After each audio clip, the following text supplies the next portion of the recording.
recién en un plano abierto Vimos a nuestro invitado, Ariel Staltari, con nosotros esta mañana. Lo hemos levantado bien tempranito para que venga a contarnos todos los detalles de Un gallo para Esculapio, este gran éxito que parece se repite en la segunda temporada. Buen día. Buen día, bienvenido. ¿Cómo andás? Gracias por invitarme. Bueno, ¿despierto? ¿Está despierto? Creo que soy yo el que está acá. Sí. Bueno, ¿cómo fue el trabajo de pasar a una primera temporada con tanto éxito y con con tantas cosas que pasaron, inclusive con la salida de uno de los protagonistas, arrancar con una segunda temporada y organizarse, que es un poco lo que se vio en el primer capítulo, esta reorganización que está pasando un poco entre esta mafia, ¿no? Sí, bueno, era el desafío que teníamos inicialmente para esta segunda temporada, era, bueno, metimos toda la carne al asador, matamos a uno de los protagonistas, así que justamente el desafío pasaba por ahí. Y la verdad es que estamos contentos porque aparentemente por la gente que ya midió el primer capítulo, vio inclusive toda la temporada, porque claro, está Flow, Flow. Cablevisión.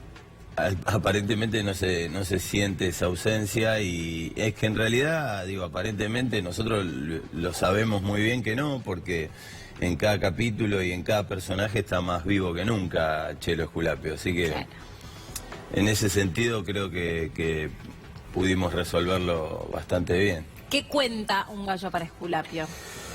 Bueno, es la historia de gente que se dedica a piratería del asfalto y además inicialmente también con esta pasión por los gallos y por las riñas de gallo. Y a partir de eso es la llegada de un chico del interior, que eso ya es de la primera temporada. Peter Lanzani, que viene de Misiones. Viene en busca de su hermano a traer un gallo de riña, y cuando llega al punto de encuentro no lo ubica, y ahí empieza como un choque cultural por el conurbano bonaerense y termina insertado en esta banda de piratas del asfalto liderada por Chelo Esculapio, que lo interpretaba Luis Brandoni. Y bueno, en la primera temporada tuvo sus traidores y perdió la vida, y ahora en esta segunda temporada se dice que va por todo, la vuelta de Nelson, bueno, tratando de recuperar ese trono acéfalo que dejó Chelo. No tan acéfalo porque vos serías el único sanguíneo, digamos, porque el personaje de Ariel es el hijo de Chelo Esculapio, claro, Loquillo, que ahora estás en la cárcel. Estoy en Canadá. ¿Estás en Canadá? Igual Somos peleas por el trono. Sí, él pelea por el trono. Sí, estás haciendo una jugada bastante sucia. Yo vi el primer capítulo nada más. Que estar en un contexto de encierro es como que se está complicando un poco en ese sentido, pero digamos que es como una lucha así residual de todos los personajes por obtener ese lugar de privilegio, ¿no? Vos, además de actor, sos co-guionista. Sí. De las dos temporadas. Y la vara como para replicar un éxito como el 2017 fue un éxito rotundo, digo. De hecho ganó muchos Martín premios, Fierro. Martín Fierro de Oro, 7 Martín Claro. Fierro. O sea, Pedro ¿cómo haces para replicar ese éxito? ¿Qué receta hay, si es que la hay? No hay. Bueno, sí y no, digo, la receta es laburar con todo, dejar la piel y tener el mismo nivel de seriedad y de compromiso y de amor por lo que uno hace. Y además que yo estoy al lado de un tipo que lidera todo esto, que es Bruno ni más ni menos que Bruno Estañaro, un tipo que ha hecho cosas bisagras dentro del cine y de la televisión argentina, como lo fue Pizza Birra Faso en el cine y Ocupas en el año 2000 en televisión. Siempre la temática o las cosas que lo convocan o le interesan tienen que ver con este cruce de mundos, el cruce, claro. De lo subcultural, lo marginal, claro, lo precibilizado en algunos aspectos. Sí, y lo convierte en poesía también, que eso es lo interesante, ¿no? Por ejemplo, no hay estigmatización, no va a no la hay clichés, superficialidad, sino a la profundidad de los personajes y esta cosa de vínculos. Tiene una mirada bastante parecida a la que tenía Fabio con el peronismo. Sí. A veces que lo homenajea mucho en algunos momentos. Algo muy pariente. A veces trazan ese paralelismo en críticas y demás. Y bueno, en Un gallo también suele suceder eso, donde, digo, pone la cámara en lugares muy románticos, y eso está bueno porque no se queda solo con lo que puede pasar dentro de un mundo marginal, sino que, por poner un ejemplo, mi personaje Loquillo es el hijo de Chelo Esculapio, y tienen una serie de situaciones en la primera temporada, en una escena muy puntual donde se pelean y este tipo encuentra a su hijo robándole pollitos y huevitos de su propio gallinero, y tienen como una charla ahí muy profunda donde se da esta cosa de carencia de afecto. Y eso se puede trazar, ese paralelismo entre un hijo abogado y un padre abogado, un hijo doctor, un padre doctor. Es lo que hablamos, el otro tema, totalmente. Hablábamos de ese tema en el bloque anterior. Totalmente, no. Digo, después estigmatizar las está el clases matiz sociales. que se dedican a delinquir. Claro, bueno. Total. Pero inclusive el personaje de Brandoni, Chelo Esculapio, digamos que es un pirata de guante blanco, de otras épocas, de otros códigos, donde también de una u otra forma intenta clausurar esta nueva forma de hablar que se dio justamente y se inauguró a partir de Ocupas, con el léxico tumbero, que hoy lo conoce cualquier persona de clase media alta, sí. Sabe lo que son las llantas, poner el pecho. Bueno, Chelo Esculapio viene como a clausurar esa manera de hablar también, porque en un momento me dice, ¿por qué hablas así, querido? Y lo clausuran a él. Claro, lo clausuran a él, totalmente. En este trabajo de co-guionista también escuché el otro día cuando estaba en la presentación una conversación que tenías con una persona y hablabas, de hecho se ven unas imágenes de la escena de los fuegos artificiales, cómo llegaste a esa escena que yo se los contaba a los chicos, que me llamó mucho la atención, que te enteraste que había un festejo, sabías que había un festejo por San Cayetano, y llevaron de repente las cámaras ahí y la realidad y la ficción cruzadas. Contame un poco cómo se te ocurre también cruzar los dos mundos. Pero desde lo narrativo, ¿hay algo de, por ejemplo, no sé, usan algo del lenguaje documental porque ya que son temas que son, digamos, bien actuales, ¿hay como un registro documental en la narrativa? No, lo que pasa es que se dio... Por eso que te decía, Ale. Es que se dio mágicamente en varias oportunidades. No es la única vez que se da esto de que ocurre un evento y van a filmar fuimos y lo metimos dentro de lo que estábamos contando. Entonces la trama justo pasaba por un lugar que a su vez en paralelo estaba pasando en la realidad algo que necesitábamos para la trama, para la historia. Y lo aprovecharon. Fue en la temporada 1 fue la riña en Termas de Riondo, que es como la meca de las riñas de gallo. Y justo estábamos escribiendo esa parte de la historia y nos enteramos que ese mismo fin de semana se hacía, porque creo que se hace una vez o 2 veces por año, creo que una vez. Entonces era como un evento único que nucleaba a todos los galleros de todas las provincias del país. Un evento impresionante, y fuimos con las cámaras y tomamos imágenes como documentales y después se compuso. Claro. Y acá te pasó con lo de San Cayetano. Y ahora pasó con San Cayetano, pasó con la Virgen de Urcupiña también en Liniers, como que Liniers siempre nos regala estos pincelazos mágicos, y justo se daba la escena de una persecución y demás, y en qué contexto ubicarla, y le digo a Bruno, mirá que el lunes es San Cayetano, el 7. Yo tengo un amigo que cumpleaños los lunes 7, los 7 de San Cayetano, y eran devotos de San Cayetano, y en la fila siempre le festejaban el cumple, y a las 12 los fuegos artificiales. ¿Y eso se sigue haciendo? Me dice Bruno. Le digo, creo que sí.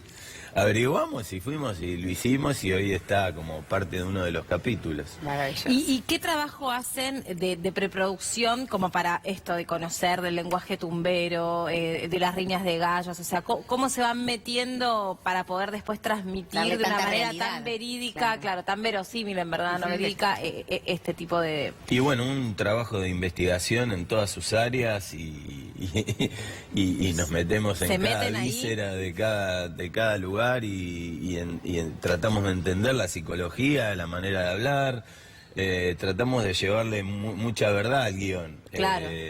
Y así fue que estuvimos en riñas de gallos, o hablando con gente que se dedica a esto, o tuvimos causas, o hablamos con fiscales, abogados, policías. Hacen un trabajo periodístico. Y sí, es algo que a mí me apasiona bastante, porque me gusta ir a investigar, a Trabajo de tratar de campo. conseguir, Sí, claro, sí. todo ese laburo de campo me apasiona.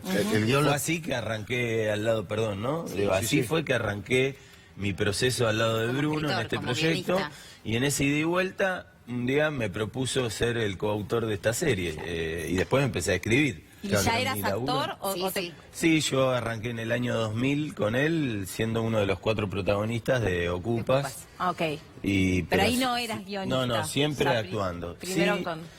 de una u otra forma siempre desarrollaba este tema de diálogos y de escritura en el sentido de que en todos mis proyectos o en todos los proyectos que me tocó estar, siempre trataba de tomarme alguna licencia para cambiar el texto. Entonces decía, che, puedo decir tal cosa en lugar de esto, y por lo general me lo dejaban hacer. aceptaban.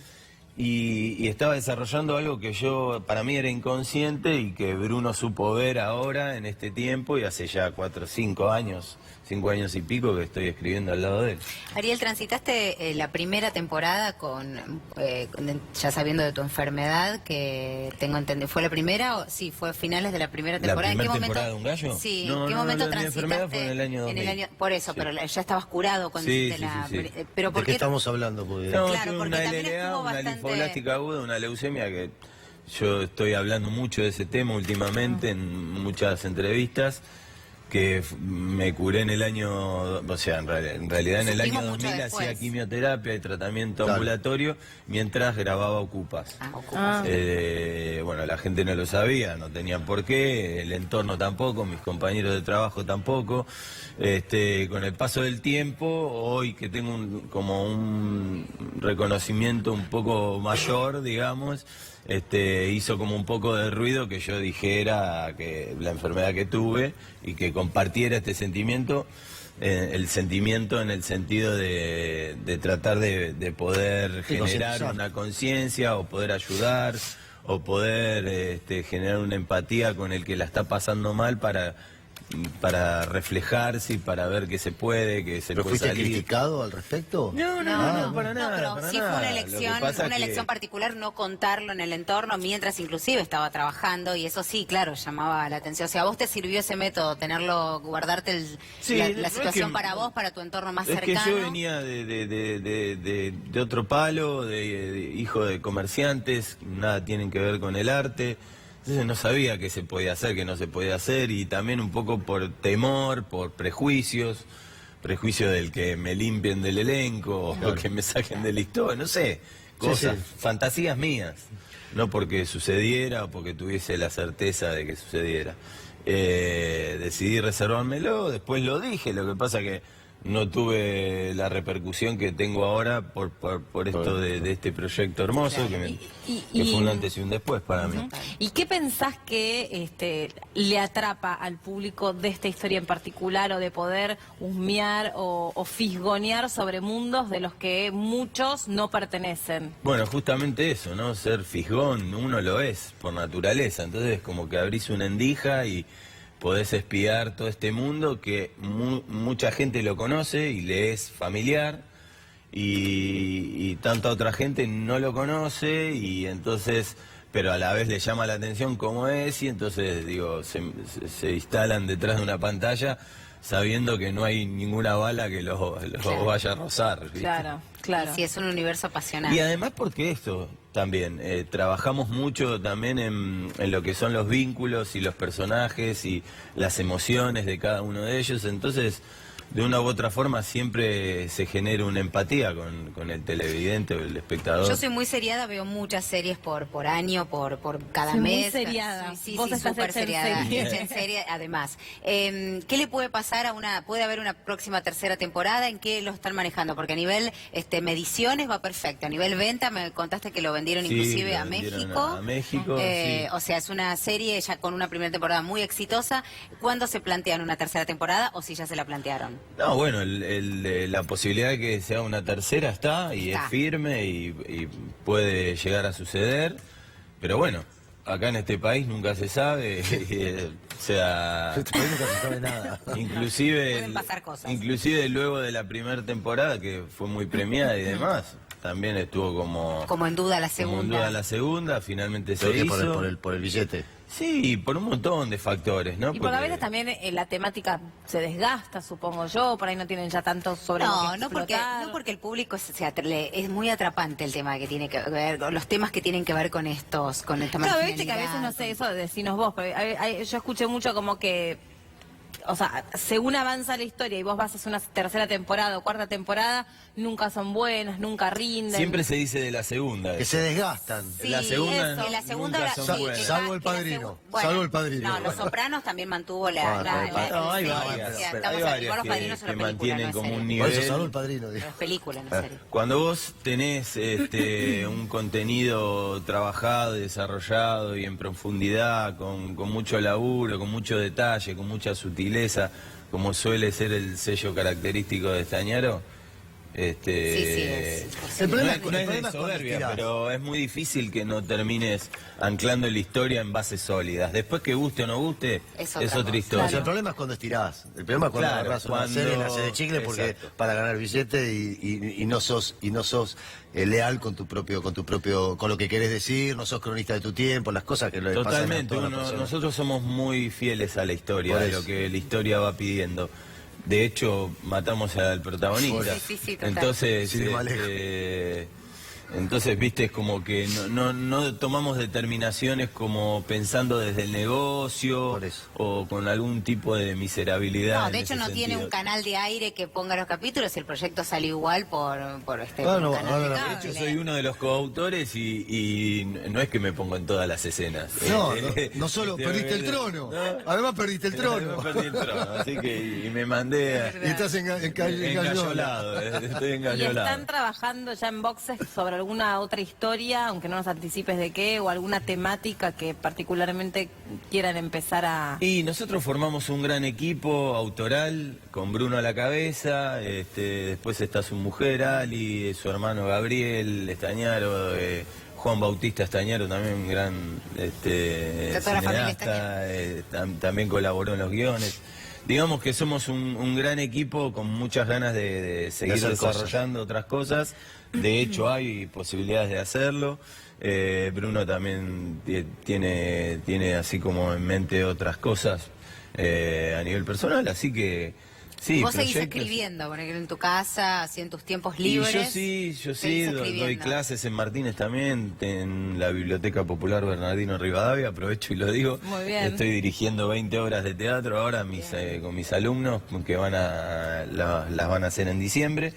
Y también estoy con un proyecto ahí medio viendo qué pasa, escribiendo, también haciendo mis primeras armas solo. Pero la verdad es que mi deseo es seguir con este grupo, seguir al lado de Bruno, seguir aprendiendo y seguir generando este tipo de contenidos que la verdad que es un placer, un lujo y un orgullo pertenecer a esto. Antes de cerrar quería destacar algo que pasó hace un tiempo atrás, que tuvo que ver con el Hospital Posadas y una repercusión fuerte que tuvo un tuit de Ariel, porque bueno, vos te Sí, lo sanaste levantó allí. el gato y... Lo levantó el gato, acá nuestro El gato silvestre. compañero, el Sí, gato el silvestre, fenómeno. y fue como, bueno, un hervidero, porque justamente el hospital está pasando una situación Sí, seguro. muy complicada, y bueno, y él en ese momento salió a defender, obviamente, a quienes le salvaron la vida, ¿no? Sí, desde ese lugar, ¿no? Desde un lugar totalmente puro y sano en mi reacción por ser una persona a la que le salvaron la vida. Además, yo nací en ese hospital.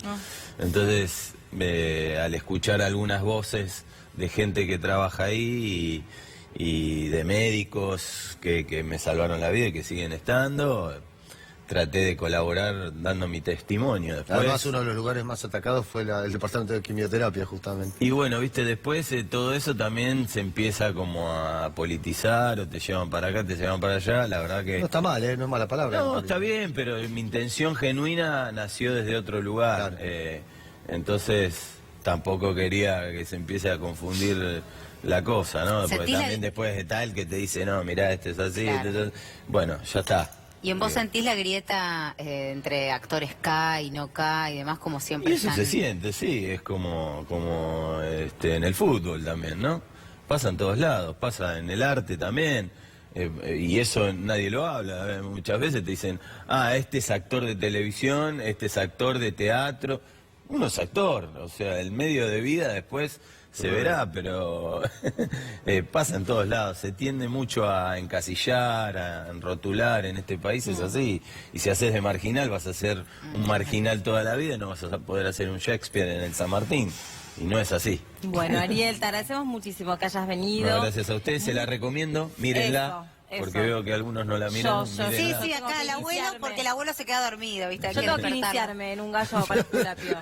Pero no hay que, es verdad como dice Hamilton, no hace falta a veces ver algo como para poder hablar y charlar e claramente. intercambiar. No, así totalmente. No, bueno, además es una gran serie. De hecho, sí, me es hizo una pregunta espectacular que fue cómo se hace para laburar en una segunda vuelta cuando la vara se deja tan alta. Así que Y porque Hamilton Ya está escribiendo sus otras varas. Él también Yo es tengo escritor. 4 novelas, Él también que es es una escritor. saga también, así que siempre tengo bueno. que estar Siempre replicando. sabe cómo Siempre. subir la vara. Buenísimo. Gracias, Ariel. Bueno, Bueno. mil gracias. a ustedes y muchos suerte con éxitos. la semifinal. Ay, sí, por favor. Y otro día te cuento mis propias historias del equipo de fútbol Claro. para que lo Sí, lleves con a la el pantalla. toro y todas las chicas Toro, que el son cine, lo una más. ex ¿Podés monja. actuar? Ah, una ex monja. Tengo una es ex verdad. monja en el equipo. ¿En serio? Que dejó Sí. los hábitos por el El toro fútbol. que Por el es... fútbol. El toro es por el ella. fútbol. No, el toro solo. no, Solo es por el otra fútbol, toro. No, solo por el fútbol no. Pero yo te voy a contar, tengo Bueno, unos bueno. personajes que muy interesantes y hasta ellas pueden interpretarlos ellas mismas. Buenísimo, bueno, No, ya tenemos todo. ya tenemos otro proyecto. Tenemos todo, ¿eh? ahí tenés. Bueno, nos está